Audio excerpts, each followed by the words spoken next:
కొద్ది క్షణాలు శక్తులు శోభం జరిగిన ఎందుకంటే కార్యం చేస్తున్నామంటే దేవుని యొక్క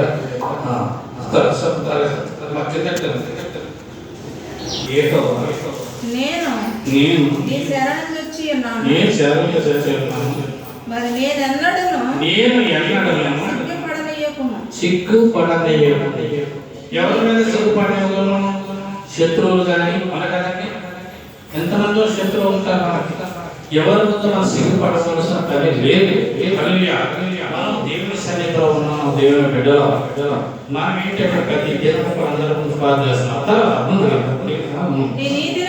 నేను నీ నీతిని బట్టి నా తప్పితే నీ యొక్క కృపచేత నీ నీతిని కృప అన్నాను. కేవలం బట్టి నీ నీతి కృపను అని. అంటే మనము ప్రతి దినము కూడా దేవుని సన్నిధిలో ప్రార్థన చేయాలి. హల్లెలూయా. అంతే కదండి. ఎందుకు మనం ఈ కార్యం చేస్తున్నాం అంటే ప్రతి దినము కూడా కష్టపడి చేస్తున్నామని అంటే చాలా తెలివితేటలు పని చేయాలంటే. అవునా కదండి. తెలివితేటలు కావాల్సిందంటే మన జీవితంలో ప్రార్థన జీవితం కావాలి. హల్లెలూయా. అవునా కదండి. మన నర్సపురం చేసినట్టే ఓ పాట పడతాను కదా, వాళ్ళు చూశారు ఎవరు ఈ పాటలు పాడాలంటే మనం 3 నిమిషాలైనా ఈజిప్ట్ మనం పెడుతున్నామంటే అన్ని దేశాల్లో కూడా మన అందరూ చూస్తున్నారు. ఎవరు కదండి. మనం పాట పాడుతున్నారు. ఏంటంటే ఇక పాటలు నేర్పతనము కాదు కానీ ఆత్మ సంబంధమైన పాటలు దేవునికి ఉండాలి. అవునే.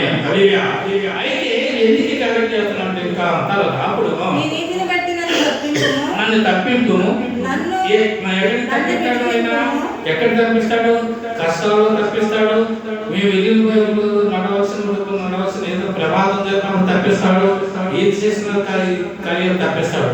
ఎందుకు తప్పిస్తాడు అంటే మనం నీతిమంతులుగా ఉండటానికి కారణం ప్రార్థన. అయితే మన ప్రార్థన జీవితంలో మనం ఉండటానికి కారణం ఏంటంటే ఈ కరోనా టైంలో కానీ, ఎండాకాలం కానీ, ప్రతి వర్షాకాలం కానీ మేము వద్దాలే మళ్ళీ వారు వద్దాలే అని చాలా మంది కూడా చేస్తున్నారు. కొన్ని సిటీలో మీరు చూస్తున్నారు.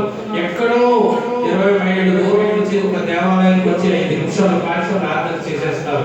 ఎందుకు వెళ్తున్నారు అంటే ఈ దేశంలో పరిస్థితులు మారిపోతున్నాయి అని. ఈ దేశానికి గురించి మనం ప్రార్థన చేయాలి.